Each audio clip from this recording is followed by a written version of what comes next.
Alright guys, welcome back to All Things Outdoors. Today we're going to do a plant profile of the Virginia pine. And I chose this tree in particular because of its pretty cool shape. Look at that. So this is the Virginia pine, and we'll tell you about that formation. So please watch the video to the end so you can see that. So this is the Virginia pine, native to eastern North America. They grow to be pretty tall. Not sure how tall. I'm not sure just how tall they can get, but they can get pretty tall, so they're medium to large size tree. You can tell what they are because they've kind of got this pine characteristic bark that peels easily, and its needles, we'll have to go to a different tree for this, kind of look like this. They grow in groups of 2. So groups of 2 on the needles. Wow. And they get really tall. They get to be, I would say they get to be around 100 feet tall, actually. Just remembered how tall they get. So, yeah, it's been very dry. Look at that. Ground has turned to dust. It's incredible. It means it's very dry.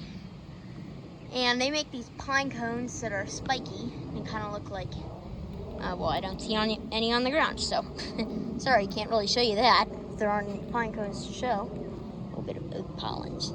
Oh wait, never mind. You can see some pine cones here. So they look like this. Here's the up close on the bark. Pretty cool. And this tree has a snow break. And basically what this is when this tree was smaller, there's probably a big snowstorm or like a big, but a lot of wind or something like that. So it probably caused this tree to break, you know? Or maybe even a flood, because this did flood at one point. Hurricane Isabel, storm surge of 7 feet here. It's pretty incredible. Actually, I think it was even more than that, because it was a high tide when it happened. Yeah, it was even more than that. It was a lot of storm surge. But anyway, so basically what happened was it broke, and then it didn't break fully though, so it's still connected, so it's able to continue growing, so it just kind of reoriented itself and continue growing up. I'm just gonna walk this trail to the beach to be fun. I'm gonna go to the beach today. That's why I got my shovel, my pinwheel for the beach. It'll be pretty cool.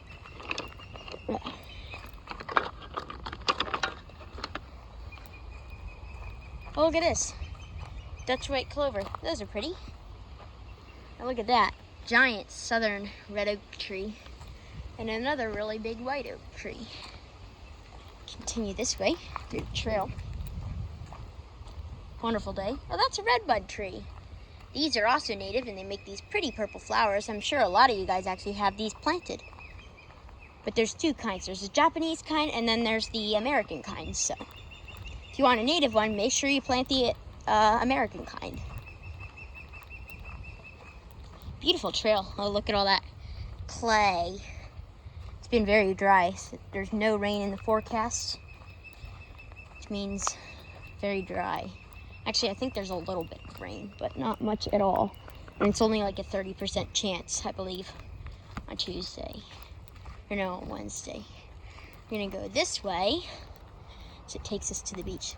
There's a fringe tree. So these are native to eastern North America, and they don't get to be super tall. They're more of a medium-sized tree. And you can tell what they are because in the springtime they create these white blooms which have very long and thin petals. I think that's why they call it the fringe tree. And you can tell what it is because it's got these oval-shaped leaves, which on bigger trees the leaves are much bigger. And they got these alternating veins. So if you want a tree that is pretty and is a good pollinator attracting plant, because pollinators like the blooms, and the blooms do have a slight sweet smell, very slight. Wow, I can hear the waves on the beach. Pretty cool. So yeah, if you want a tree that is good for pollinators with a slight sweet smell, that I would definitely recommend the fringe tree. This here is B-Balm. It's a kind of like a vine, but it's also kind of like it can grow by itself. And they make these, and there's a couple different colors. This is a pretty purple. This is the purple kind. And the bees love it. It's a great pollinator plant if you want pollinators. So, yeah. Wonderful, wonderful plant. There's some blackberries. We'll have to go blackberry picking sometime. Wow. This is usually swamped. That's completely dry. That's super rare, actually, because this is almost, because that part of the trail is very wet all the time. It's like a marsh. It's actually what this area was. As you can see, there are creeks right there. This used to be a resort a long time ago. And they built it up kind of. The field here used to be a baseball field, so pretty cool. Look at those buttercups. They're pretty. Multiflora Rose. It's an invasive species. We're out here in the meadow, and I can't wait because that B-Balm is about to really start blooming. Turn the whole field purple. It's incredible. Definitely show you that when that happens. Let's see, it might already be happening. Just gonna kind of peer up over the corner just to look. Nah. It's getting close though. Getting pretty close. Wow. Look at the way that grass is just waving in the wind. It's really windy today. I didn't think it was gonna be windy. You hear crickets. It's kind of weird. Usually crickets are a late summer animal. Maybe the warm winter didn't kill them. They were able to survive. Might be why.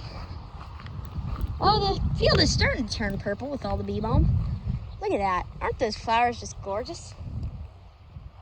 They're just beautiful. And they're everywhere. It's about to get really pretty soon. Wow, all the grass is dying because you haven't gotten any rain. It's pretty crazy. Wow, it's windy too. This is Broomsedge here.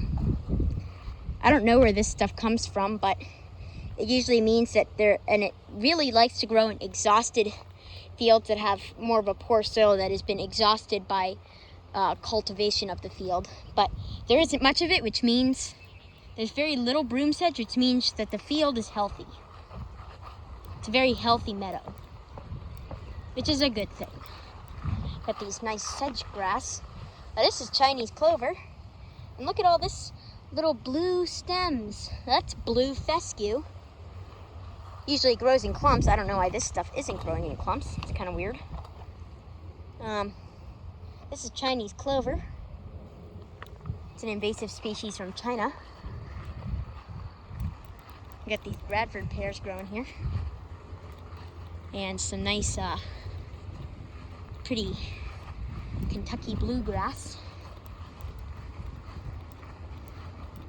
Well, that'll be about all for today's video. So, be sure to like, subscribe, and turn on notifications, and put that down in the comments below saying you did that. And you will get a shout out, and we will see you guys in the next adventure.